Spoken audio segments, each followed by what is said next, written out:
ஒரு சம்பு தண்ணி எடுத்துக்கங்க.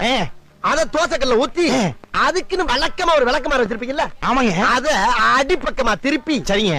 வரட்டுன்னு ஒரு 4 இழுப்பு இழுத்து சரிங்க. நல்லா கழுவி விட்டுருங்க. சரிங்க. ஒரு கிண்ண நிறைய மாவு எடுத்து பெரிய ரவுண்டாவும் இல்லாம சின்ன ரவுண்டாவும் இல்லாம சரிங்க. பொதுவா ஒரு ரவுண்ட ஊத்தி 4-5 வெங்காயத்தை போட்டு அள்ளி பொடி பொடியா நறுக்கி அப்படியே மேலாப்ல பரபர தூவி விட்டு சரிங்க.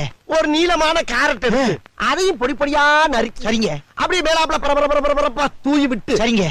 ஒரு 16 கரண்டி நெய் எடுத்து சரிங்க. அதுல 6 கரண்டி நெய்ய உள் சைடு அப்படியே லேசா விளாவி விட்டு சரிங்க. 10 கரண்டி நெய்ய தோசைக்கு வெளி சைடு அப்படியே மேலாப்ல விளாவி விட்டு சரிங்க.